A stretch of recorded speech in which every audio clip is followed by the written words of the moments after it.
Milky mist பன்னீர் குறைந்த விலை நிறைந்த தரம். தங்கள் தேவைகள் அனைத்தும் ஒரே இடத்தில். ஜெயச்சந்திரன். வணக்கம் நண்பர்களே, மின்னம்பலம் டிஜிட்டல் திணைக்கு உங்களை வரவேற்கிறோம். நான் ராகவேந்திர ஆரா. ஈரோடு பயணத்தை அண்மையில் முடித்த முதலமைச்சர் ஸ்டாலின் கோயம்புத்தூரில் நேற்று செய்தியாளர்களிடம் பேசும்போது, நாங்கள் வருகிற சட்டமன்ற தேர்தலில் 200 இடங்களுக்கு குறையாமல் வெற்றி பெறுவோம் என்று தொடர்ந்து நாங்கள் சொல்லி வருகிறோம். ஆனால் ஈரோடு கள ஆய்வுக்கு பிறகு எனது உணர்வு என்னவென்றால், 200 அல்ல, 200ஐ விட அதிகமான இடங்களில் வெற்றி பெறுவோம் என்ற உணர்வு தான் எனக்கு ஏற்பட்டிருக்கிறது என்று கோவையிலே முதலமைச்சர் கூறியுள்ளார். முதலமைச்சரின் இந்த நம்பிக்கைக்கு என்ன காரணம் என்று விசாரித்த போது, அதற்கு பின்னால் ஒரு பெரிய மாஸ்டர் பிளான் மாநில அளவில் செயல்படுத்தப்பட்டு வருகிறது என்று சொல்கிறார்கள்.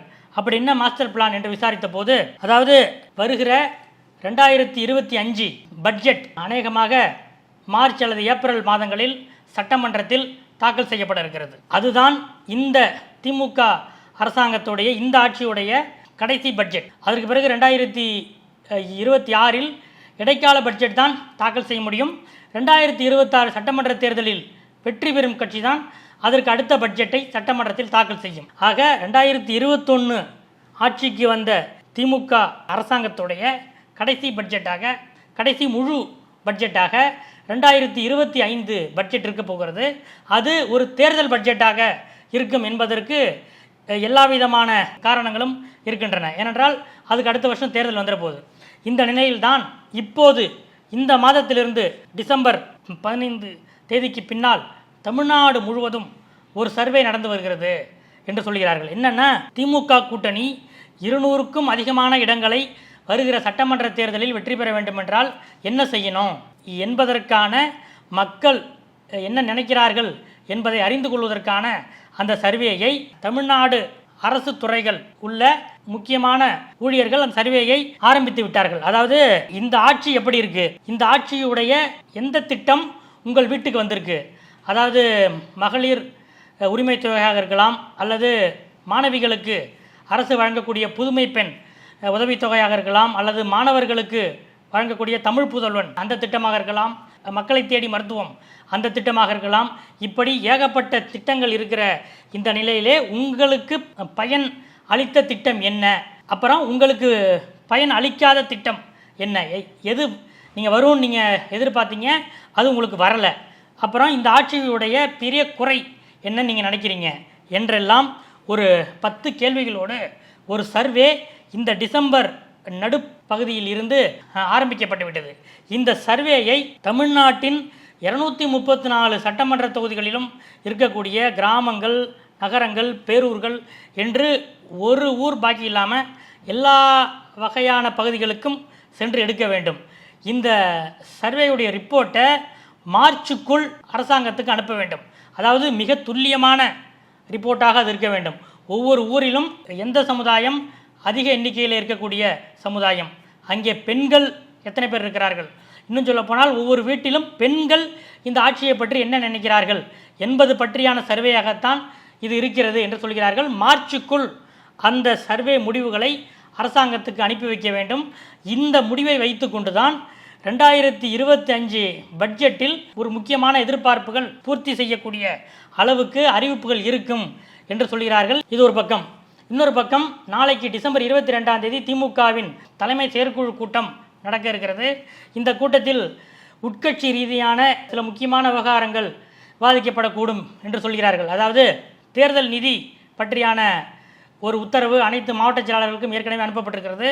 ஒரு சட்டமன்ற தொகுதிக்கு 1 கோடி ரூபாய் வசூலித்து தர வேண்டும் என்பதுதான் அது. அதிலே சில மாவட்ட செயலாளர்கள் இன்னும் அந்த பணிகளை முடிக்கவில்லை என்று சொல்கிறார்கள்.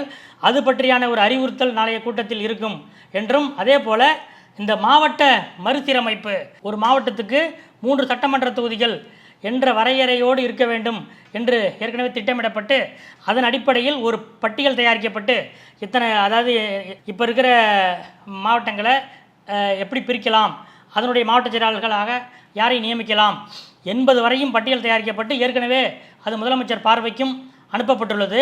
அப்படி அனுப்பி வைக்கப்பட்டு மாதக்கணக்காகிவிட்டது. தேர்தல் நெருங்குகிற நிலையில் இது பற்றி ஒரு உறுதியான முடிவை நாம் விரைவில் எடுத்தாக வேண்டும் என்று உதயநிதி ஸ்டாலின் தொடர்ந்து திமுக தலைமையிடம் வற்புறுத்தி வருகிறார் என்றும் அது பற்றிய விவாதமும் நாளை இருக்கக்கூடும் என்று சொல்கிறார்கள். இன்னொரு முக்கியமான விஷயம், திமுகவுடைய பொதுக்குழு கூட்டம் வருகிற பொங்கல் முடிந்து திமுக பொதுக்குழு கூட்டம் நடைபெறக்கூடும் என்று சொல்கிறார்கள்.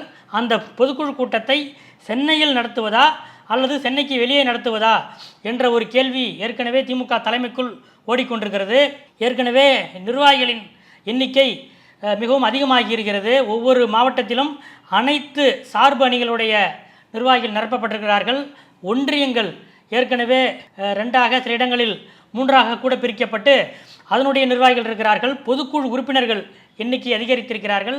சிறப்பு அழைப்பாளர்களுடைய எண்ணிக்கையும் அதிகரிக்க வேண்டியிருக்கிறது. உள்ளாட்சி நிர்வாகிகள் உள்ளிட்ட அவர்களை சிறப்பு அழைப்பாளர்களாக அழைக்க வேண்டியிருக்கிறது. இந்த நிலையில் பொதுக்குழு கூட்டத்தை சென்னைக்கு வெளியே நடத்தலாம் என்ற ஒரு ஆலோசனை இருக்கிறது. அதன்படி மதுரையா திருச்சியா என்ற ஒரு விவாதம் ஏற்கனவே திமுக தலைமையில் ஆலோசனையில் இருக்கிறது. அதன்படி நாளைய கூட்டத்தில் திமுக பொதுக்குழுவை எங்கே நடத்துவது என்று முடிவெடுக்கக்கூடும் என்று சொல்கிறார்கள்.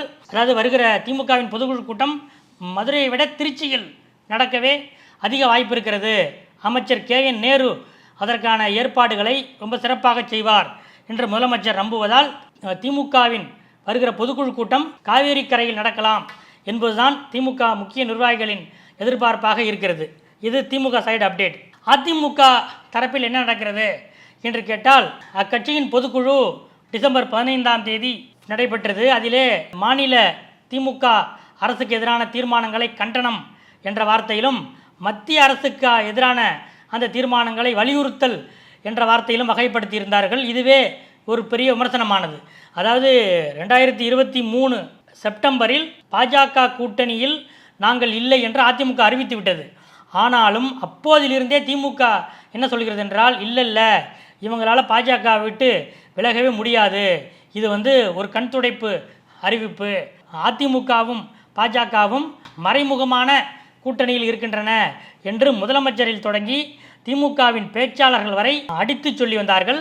இந்த நிலையில்தான் டிசம்பர் 15ஆம் தேதி இந்த பொதுக்குழு தீர்மானங்களை வைத்தே, அந்த வார்த்தைகளை வைத்தே பாருங்க ஸ்டாலினுக்கு கண்டனம், மோடிக்கு வலியுறுத்தல், இதுதான் எடப்பாடியோட பாஜக எதிர்ப்பு என்ற விமர்சனங்கள் திமுக தரப்பிலிருந்து எழுந்தன.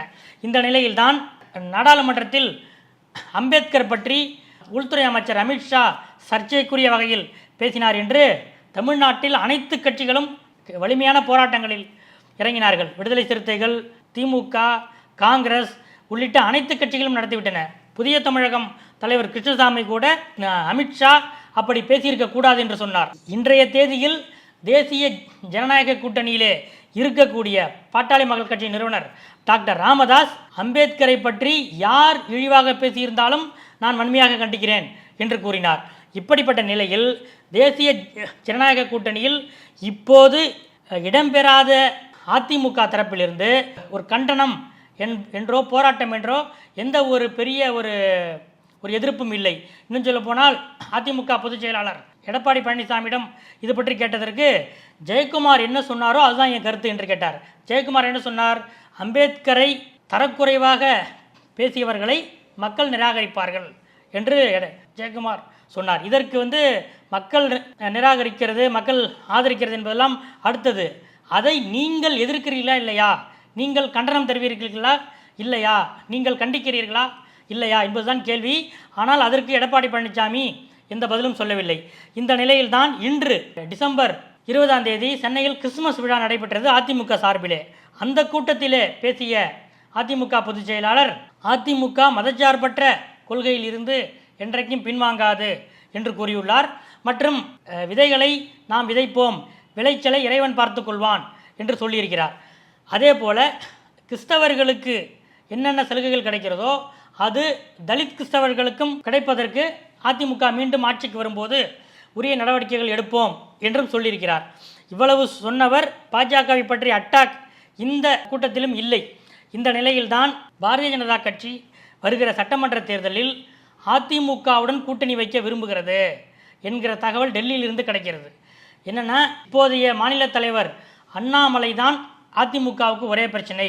அவங்க கூட்டணியிலிருந்து விலகும் போதே அவங்க என்ன சொன்னாங்கன்னா, அண்ணாமலையால் தான் இந்த ஒரு மோதல் சூழ்நிலை ஏற்பட்டது, எங்களுடைய நிறுவன தலைவர்கள் பற்றி அவர் தொடர்ந்து அவர் அவதூறாக பேசி வந்தார். இந்த அடிப்படையில் எப்படி நாங்கள் கூட்டணியில் இருக்க முடியும் என்று சொல்லித்தான் அவர்கள் அதிமுகவினர் கூட்டணியிலிருந்து விலகினார்கள். எனவே அண்ணாமலை மாநில தலைவராக இல்லை என்றால் மீண்டும் அதிமுக பாஜக கூட்டணி உருவாவதற்கு 100% வாய்ப்புகள் இருக்கின்றன.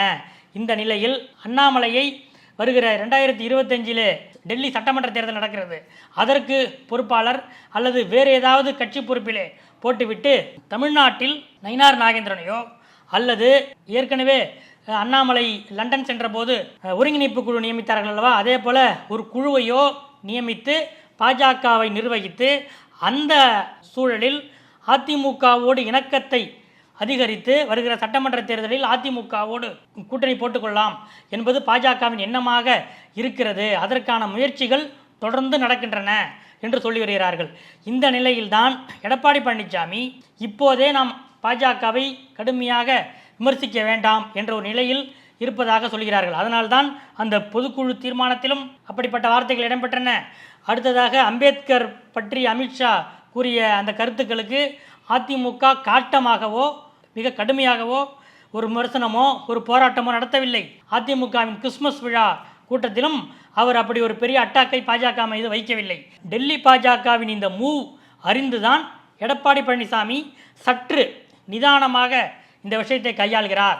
அதாவது பாஜக நம்மளை தேடி வருகிறது, ஆனால் நாம் இன்னும் எந்த முடிவும் எடுக்கவில்லை. அதை ஏற்கனவே பாஜகவோடு கூட்டணி இல்லை என்ற முடிவில் நாம் இருக்கிறோம். அதற்கு தாண்டி மீண்டும் பாஜகவோடு கூட்டணி வைப்பது குறித்து நாம் எந்த முடிவும் எடுக்கவில்லை என்பதைத்தான். அதே நேரம் உங்களை நாங்கள் பாருங்கள், உங்களை விமர்சிக்க வேண்டிய முத்தான வாய்ப்புகள் எங்களுக்கு வந்தும் கூட நாங்கள் உங்களை விமர்சிக்காமல் இருக்கோம் பாருங்கள் என்பதையும் எடப்பாடி பழனிசாமி ஒரு சிக்னலாக பாஜகவுக்கு, டெல்லி பாஜகவுக்கு அனுப்பி கொண்டிருக்கிறாரோ என்ற ஒரு கேள்வியும் இதிலிருந்து எழுகிறது என்று அதிமுக நிர்வாகிகளே கூறுகிறார்கள். அதாவது வருகிற 2026 சட்டமன்ற தேர்தலில் திமுகவை வீழ்த்த வேண்டுமென்றால் அதிமுகவோடு பாஜக கூட்டணி வேண்டும் என்பதை டெல்லி பாஜக உணர்ந்திருக்கிறது. அது இன்னும் கொஞ்சம் இறங்கி வரட்டும் என்று எடப்பாடி எதிர்பார்க்கிறார் என்று கூட எடுத்துக்கொள்ளலாம். அதில் கூட நியாயம் இருக்கிறது. ஏனென்றால் இப்போதே நாம் பாஜகவோட ஒரு அனுசரணை போக்கை வெளிப்படையாக காட்டினால் அது சீட்டு பேரத்தில் அவர்களுடைய ஆதிக்கத்தை அதிகப்படுத்த ஒரு முயற்சியாக இருக்கும், ஒரு வாய்ப்பாக இருக்கும் என்று கூட எடப்பாடி கருதலாம். அதனால்தான் இப்படி எடப்பாடி ஒரு பட்டும் படாமல், அதாவது தாமரை இலை மேல் தண்ணீர் போல ஒரு போக்கை கையாளுகிறார் என்று அதிமுகவுக்கு உள்ளே இருக்கக்கூடிய சீனியர் நிர்வாகிகளே சொல்கிறார்கள். இதுதான் இன்றைய அரசியல் அப்டேட்டாக இருக்கிறது. அடுத்தடுத்த அரசியல் அப்டேட்டுகளை அறிந்து கொள்ள தொடர்ந்து காத்திருங்கள். நன்றி. மில்கி மிஸ்ட் பன்னீர், குறைந்த விலை நிறைந்த தரம், தங்கள் தேவைகள் அனைத்தும் ஒரே இடத்தில். ஜெயச்சந்திரன். மின்னம்பலம்.com, தமிழின் முதல் மொபைல் பத்திரிகை.